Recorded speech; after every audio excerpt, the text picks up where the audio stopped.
Hello there, I'm Declan Traynor, and you're welcome to episode 5 of the Virginia Roundup.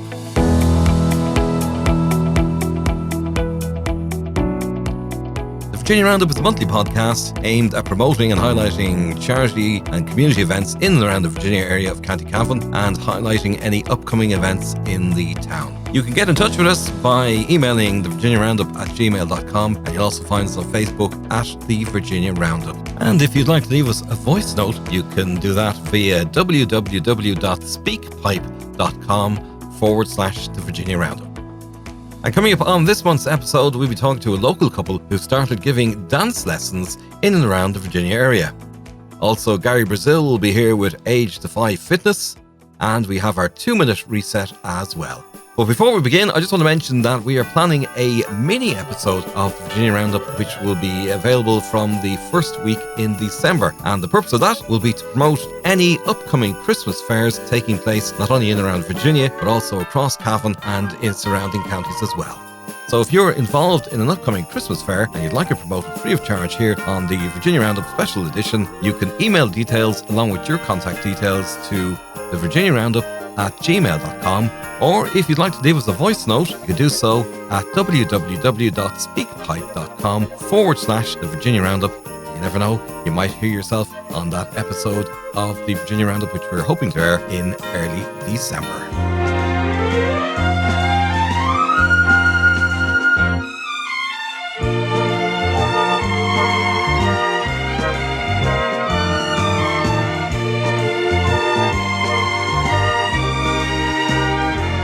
And now on the Virginia Roundup, we're stepping onto the dance floor because our next two guests are a couple who've turned their shared love of movement and music and connection into something very special. They've started providing dance lessons designed for people who simply want to have fun, meet others, and get a little rhythm back into their lives. Say welcome to the Virginia Roundup to Brian McDonnell and Sue Judge, the founders of Swift Dance. Thanks for joining us on the Virginia Roundup. Thanks, Declan. Hello. So your background, are you dancers, or is it something you came to later in life, or how did your interest in dance begin? Well, we really came to it later in life. We only started about 8.5 years ago. Couldn't dance, and we ended up at a party of my sister's. It was a marvelous dance floor and lovely music, but neither anyone at that party could dance. So we decided there and then that would be a thing to do for us. We'd love to learn to dance properly. And how did you go about learning? Did you take lessons yourselves, or? Yeah, so we took our first tentative steps. We were very, very, very conscious of people seeing us in public, and maybe we weren't that confident. And so we went up to dance lessons in Delvin, which was far enough away that no one would know us, and that's where we started from. And I suppose after the first couple of lessons, I could have very easily just said this isn't for me, but we persisted, thankfully, and we gradually got a bit better and better, and then we went from there to Cross, to James and Burley Farley. We spent quite a bit of time there with them learning. It was probably more ballroom dancing. We went from there we met an English couple, Pamela and Peter Martin. Maybe Sue will tell you a bit about them. Yes, we seen these ballroom dance lessons advertised for Cavan, and we said we give it a go, and clicked straight away with Pamela and Peter, and they taught us so many new things just in that first lesson we were with them. So we decided we go back for more, ended up going over to Longford for the intermediate class, and started practicing and really fell in love with the ballroom and with the art of learning dancing. And I gather from what you were saying, Brian, is that it was maybe a difficult or a big step for you to take that initial step. Would it be something that was difficult for both of you, or was more? Sue will have much more natural ability than me, but I suppose for all men that approach this, it is quite daunting, because when you're dancing in closed hole, kind of the pressure is on the man to know what's going to happen next and what's coming next, and it really is.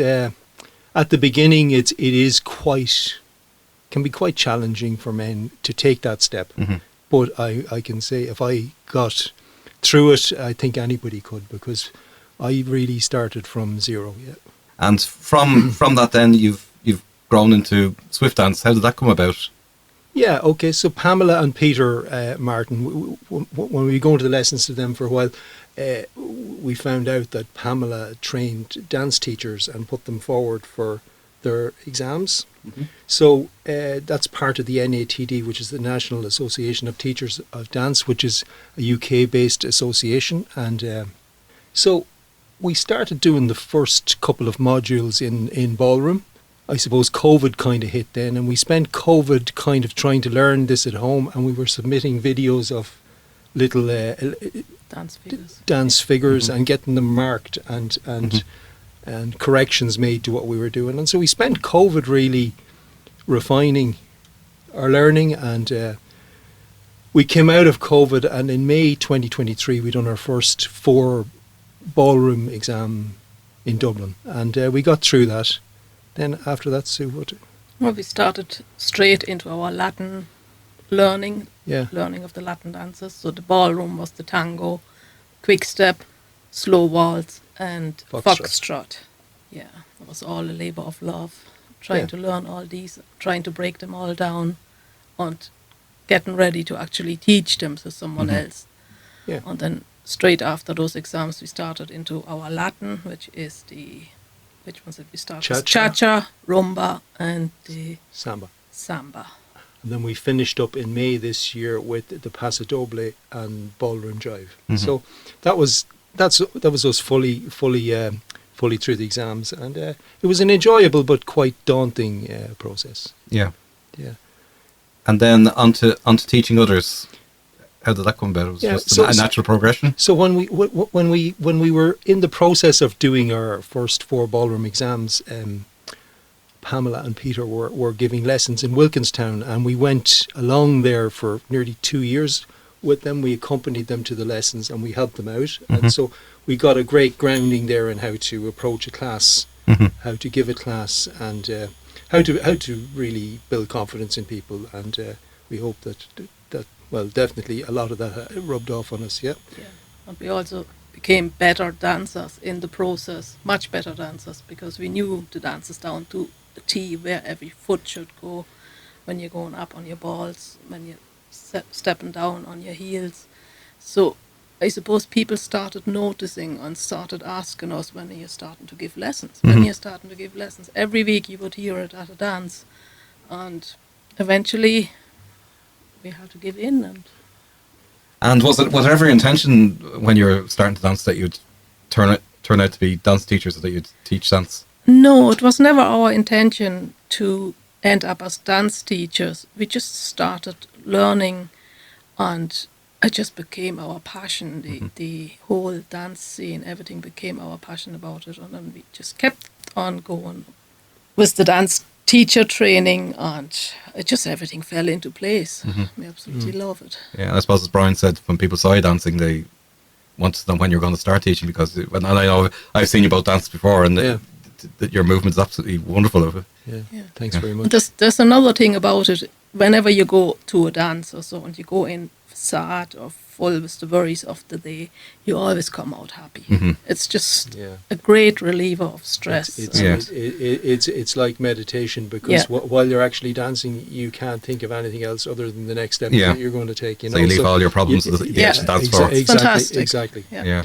So last September we started, September 2024, we started in Ballygymsduff in the hall there, and subsequently we moved out to Castleran, and we finished the year out in Castleran. And this year, when we recommenced at the end of September 25, we're in Castleran again on Thursday nights, and we started in Abilara. We were asked to go over to Abilara. There's a very successful social dance over there once every month, and some of the people over there on the committee that were involved in running the dance asked us would we go over there and do lessons. So we're over there on Tuesday nights. Yeah. And would you have many people in the classes?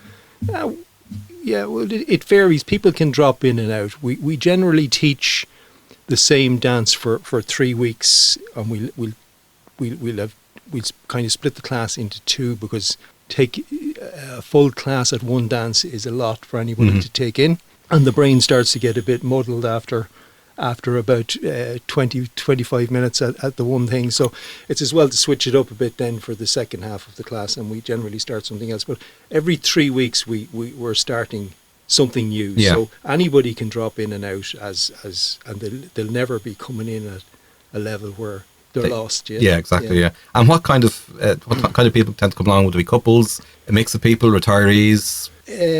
I suppose we have a good mix in Castleran in particular. We've a very good mix there between couples, even numbers of men and women attending, which makes our job an awful lot easier. And it tends to be people heading on retirement age plus. And I suppose there's a great community out there once you get involved in this social dance scene.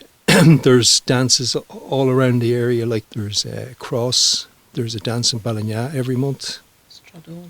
Yeah, Stradone, Wilkinstown, Abilara. So once you get involved in it, you meet so many people. I suppose there's a community there that exists. And there's also a social element apart from learning to dance. Social element and some very good food provided at these dances as well, which is a good incentive to go as well. Yeah. And I know you're in your advertisements. You say that partners aren't necessary. You can come on your own. So there's no need. You'll always have someone to dance with. Yes.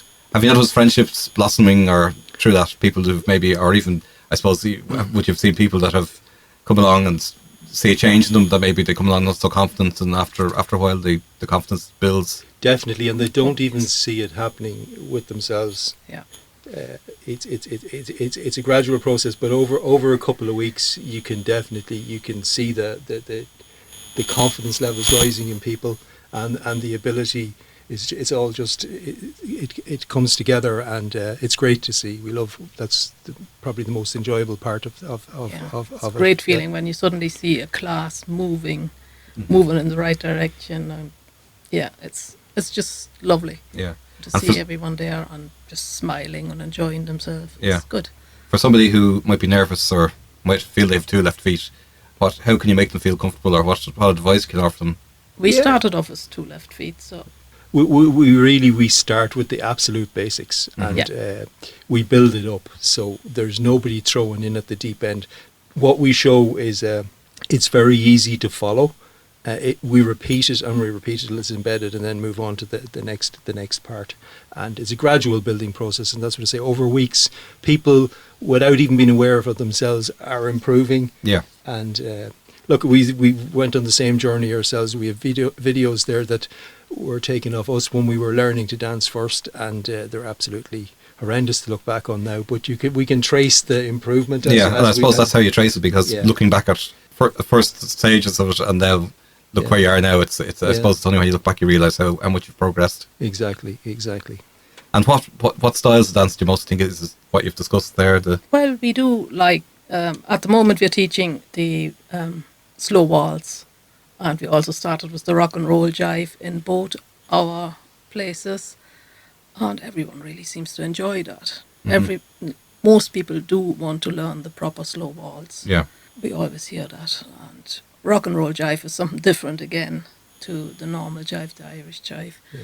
And we try to jazz it up, a slow dance and a fast one in the same class, or a sequence dance. They're becoming very, very fashionable all over the place now. There's 2-hand dances, and people really enjoy learning those as well. Mm-hmm. They're much easier to follow for people as well, rather than the ballroom dance. It's kind of the next figure you're going to do is made up as you go along. Yeah. Whereas the sequence dances are an amalgamation of figures, and once you know the dance, everybody knows what's coming next once you know it. And they're great fun. And I assume it's as much about having fun as perfecting the dances. Of course it is. Yeah. We stop for a cup of tea halfway through the lesson as well, and so tea and biscuits, and there's a bit of a social aspect to it there as well, which it makes the whole thing very enjoyable, and people get to know each other a bit better, and it develops that community spirit as well, as you're talking about. Yeah. And do you think that it's something that there's a demand for in other rural areas, these classes? Yes, definitely. There's a lot of jive classes out there, but the likes what we do, ballroom and Latin, there is far less teachers on this side of the country. There might be a few more around Dublin area, but middle of the country and the west, there aren't quite as many. And we have been approached by people, but they're a bit far away, Roscommon and further. Yeah. If we could give classes there, but Yeah, I suppose you can't be everywhere. And No, it's a big commitment from you have both to, your point of view. Exactly, yeah. But it's something we absolutely love doing, and I suppose if we weren't teaching on Tuesday and Thursday evenings, we'd probably be looking for a dance to go to someplace. So we're doing what we love doing anyway. Yeah. And have you any plans to expand, or are you just going to continue as you are for now and see where it takes you?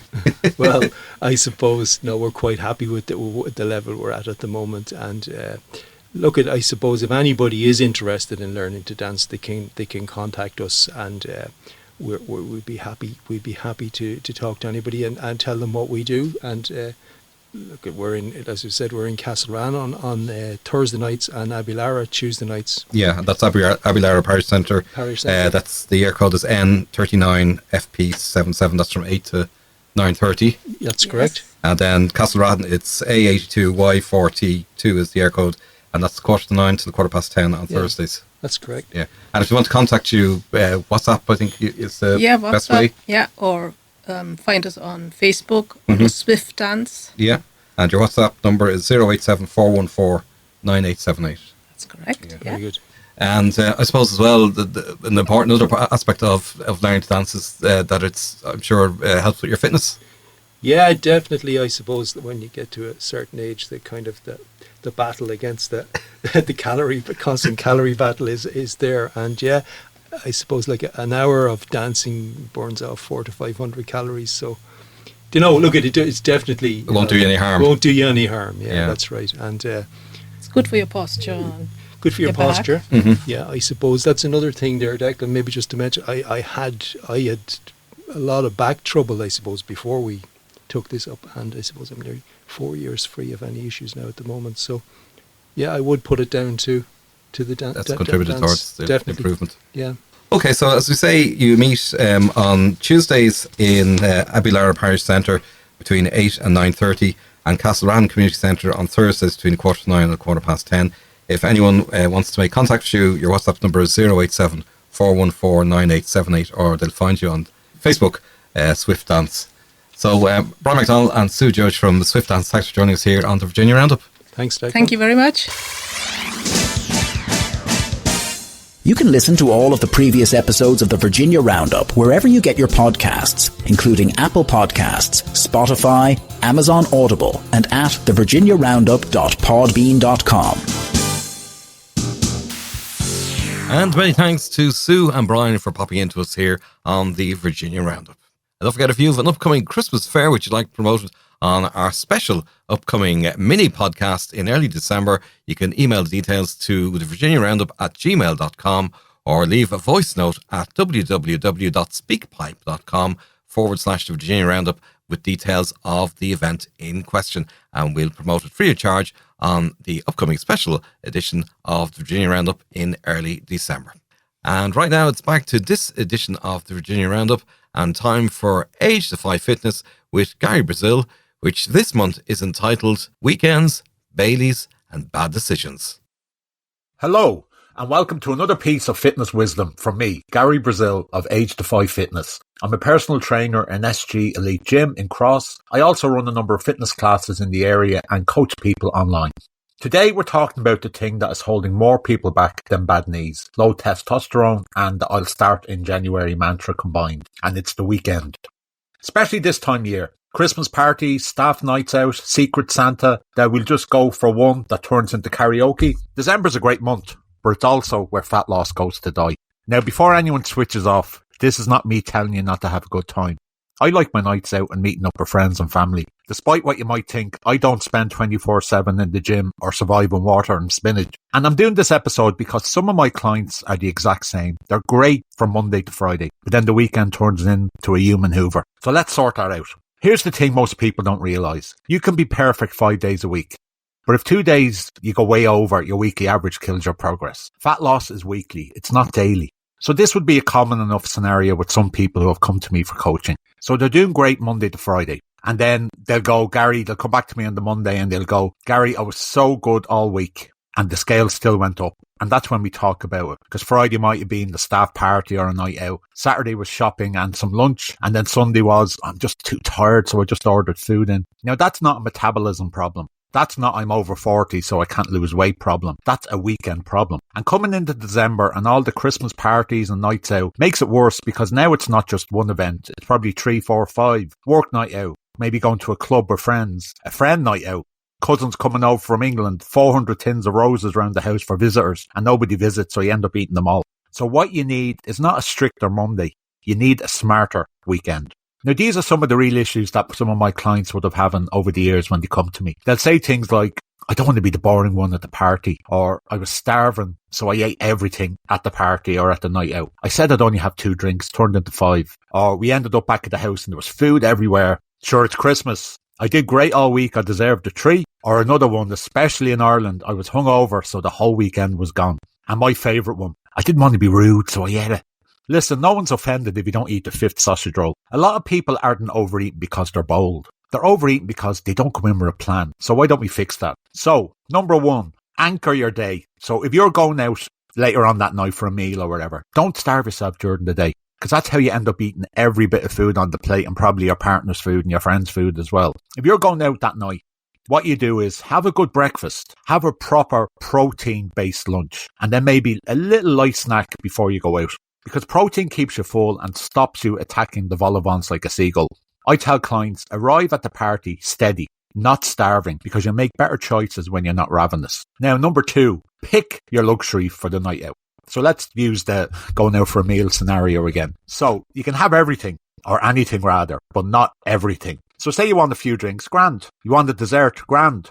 If you want the starter and the main course, grand. But when you stack it all up, the cocktails, the starter, the big main meal, the dessert, half a cheese board, and then the drinks after, that's where your 2,000 to 3,000 extra calories come from. So say to yourself, I'm having drinks so I'll keep the food sensible. Or I'm having the full meal so I'll keep the drinks sensible. That's not dieting. That's being a grown-up who wants to feel good on Monday. Number 3. Move more on them days when you're going to be going out. This one's simple. So on days where you know you're going to be eating more food or drinking more than you normally would, move more. So what am I talking about there? So get your steps in, 8,000 to 10,000 steps. And if you can, maybe a little home workout session as well. It doesn't have to be anything epic, maybe 15 to 20 minutes. You're not burning off the night out, so don't fall for that. But you are keeping your weekly balance in a better place. Remember, this is about your weekly balance, not your daily. And also, moving helps with the bloatness and the head the next day. A walk on a cold December morning will fix a lot of things. Number 4, don't let one night become a 3-day binge. That's the big one I see with a lot of clients. So they'll go out on the Friday night, have a great time. Saturday, I'm just tired. Sure, I'll just eat whatever's here in the house. Saturday night, ordering a takeaway. Sunday, I'm at the ruin of the weekend now. I'll start again on Monday. You didn't ruin it. You just had a night out. What ruins it is the couple of days after. So what I say to a lot of my clients is, when it comes to the very next meal after your night out, go back to normal. Not Monday, not after the shopping, not after the next meal. You make sure that the next meal that you have is a good one. So your protein, your water, your veg, and going for a walk. That's what progress looks like at this time of year. It's not perfection, but it's a quick recovery. Number 5, don't stock the house like Super Value. Another Irish one. People will say, I don't know why I keep eating it. You're eating it because it's in the house. If you bring home the leftover party food, the tins of sweets, the treats, the mince pies for the guests who might be visiting the house, and then you sit down on the sofa with Netflix, you're going to eat wherever's there. Environment beats willpower every time. So my rule is, enjoy it when you're out or when you're at a party, in a house party or wherever. Don't bring it home though. If it does come home, park it away, out of sight. Don't have her on the sitting on the counter winking at you going, please eat me. Okay, number 6, talk about it before it happens. So a lot of my female clients and some of the lads will say, I didn't want to be awkward. So tell the people that you're going out with, I'm watching what I eat a bit, but I'm still going to enjoy myself. Don't be worrying. Most people will say, fair play to you. Nobody's thinking about your plate as much as you are. Same at work. If there's food everywhere, pick what you want, enjoy it, and then stop. You don't need to eat every single thing that appears in the staff room because Mary brought it in. Now, let me give you rather a couple of real-life client-type situations, because you're going to recognise yourself in at least one of these. So, client 1, the weekend angel. Perfect Monday to Friday, gets all the steps in, gets the sessions in either in the gym or at home. Eating the protein, eating the good yogurt, everything perfect. Friday night, gone. 2 bottles of wine. pizza, share bag, no walking on Saturday, no exercising. The weight comes up on Monday. That client thinks, oh, I'm after ruining it. You haven't ruined it. It's just that you have no weekend strategy. Another scenario for a client, the social one. Eats out probably twice a week in December with all the different things going on. Business lunches, Christmas parties. But you actually train hard, but eat like every meal is like a wedding feast. So what we do there is swapping, say, things like creamy drinks for things like spirits and soda, much lower in calories. A lot of protein earlier in the day before the night out. And don't be eating a second dinner when you get home. And that's when the weight will start to drop. Now, client number 3, the mother. She's not going out mad, but the selection boxes, there's hot chocolate, family dinners, and she finishes up what the kids leave behind. That's nearly 500 calories on top of what she'd be eating normally. December for her is all about boundaries in the kitchen, not in the pub or in the restaurant. So you can see it's not that people don't know about calories, it's the life stuff. That's what I always say to my clients. Fat loss is about information. It's about managing real life. Now, if you're anything like me, when I was 25, I could go out on numerous nights out, eat kebabs, and by Wednesday, I was fine. But when we're getting that bit older, the body starts going, oh God, we need a bit of recovery time here now. So listen, you can still have the crack, but you just can't wreck yourself for 3 days and then be shocked when the scales go up. Your body wants a bit of respect. A little bit of water, a little bit of protein, a little bit of sleep. Doesn't want you living on Baileys and tins of celebrations. Now, what to do on Monday? So the Monday after the weekend when you've been going a bit mad because of the season that's in it. Because a lot of people panic when they weigh themselves on the Monday. So you look at the scales and you go, oh my God, I'm after putting on a kilo. Don't panic. You've ate much more salt and carbs than you normally do. You probably stayed up late. You drank more. That's a lot of water weight you're carrying. So what you do is hydrate. Get at least 2 litres, ideally 3 litres of water into during that day. Get moving, even for 20 to 30 minutes. Eat your normal food. Don't starve yourself. Draw a line in it and move on then for the rest of the week. Okay, I hope you found that useful. And before I wrap up, if you're listening to this and thinking, that's me every bloody weekend, never mind the Christmas season, and you want a bit more structure around your daily and weekly routine, you can follow me on Facebook at Age Defy Fitness with Gary Brazil. I post tips, videos, proper advice for people who actually want to feel better and not just look good for Instagram. And if you're looking for something that may be a little bit different and with a bit of 80s music thrown in, a bit of chat about getting older and staying healthy, tune into my new radio show, Cavan Age Defy Rewind, which is on Cavan Online Radio. And I'm on there talking about exactly the type of things that I'm talking about here with tunes from back in the day. So go have a listen. All right, that's it for now. Just remember, the Christmas party season does not have to be a write-off. You can enjoy the parties, wear the nice clothes, have the nights out, and still look after yourself. It's just them few small decisions that you have to make. I'm Gary Brazil. This is Age Defy Fitness. Go enjoy yourself, but don't eat the whole tin. And I'll talk to you on the next episode. Many thanks for that, Gary. And Gary will be back with us next month on the December edition of the Virginia Roundup. Right now, though, it's time to sit back and just relax and listen to the 2-minute reset.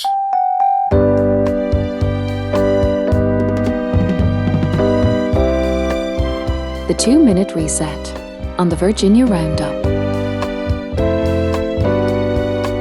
Thank you, Declan. Many men feel pressure to always project strength and avoid showing vulnerability, and this mindset has taken a toll on men's mental health.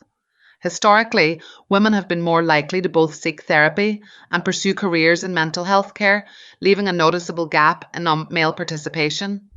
So, with a clear need, why have men been reluctant to seek help? The answer lies in long-standing social expectations. From an early age, most men are conditioned to believe that being a real man means being self-reliant, stoic, and never showing any signs of weakness. These rigid definitions may discourage men from seeking help, especially when it comes to mental health. But ignoring emotional struggles doesn't make them disappear.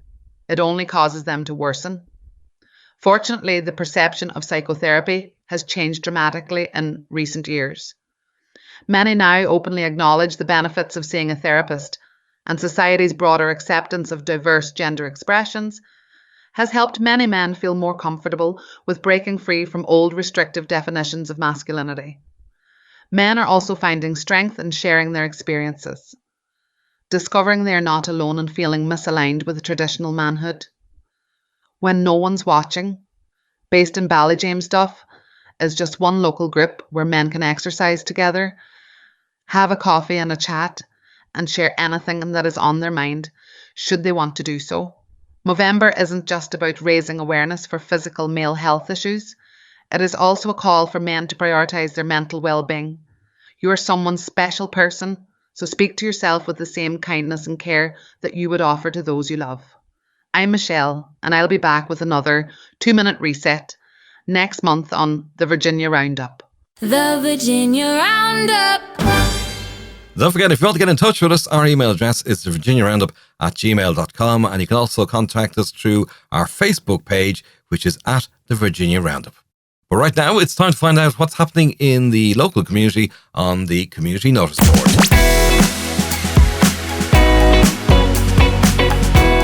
Deer Park Forest Run, Virginia is a free, fun and friendly weekly 5K community event.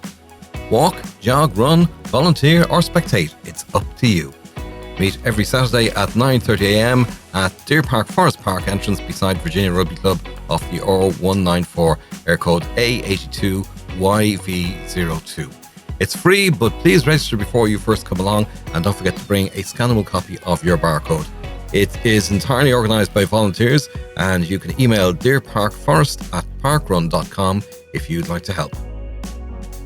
Second-hand shop at Virginia Shopping Centre offers a wide range of clothes, jewellery, footwear, books, bric-a-brac and much more.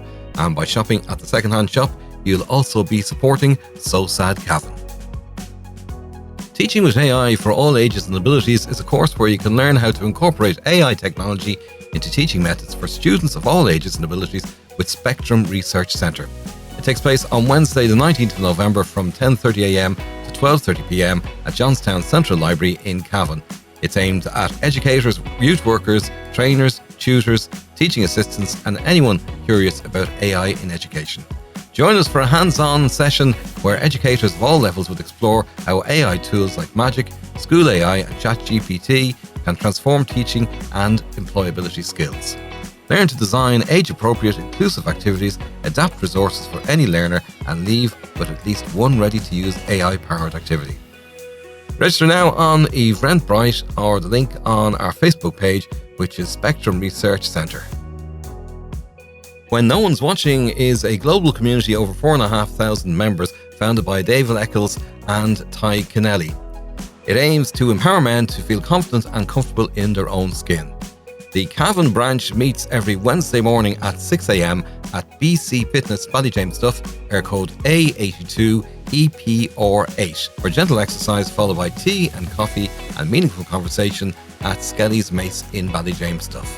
For more information, you can contact 087 218 9517.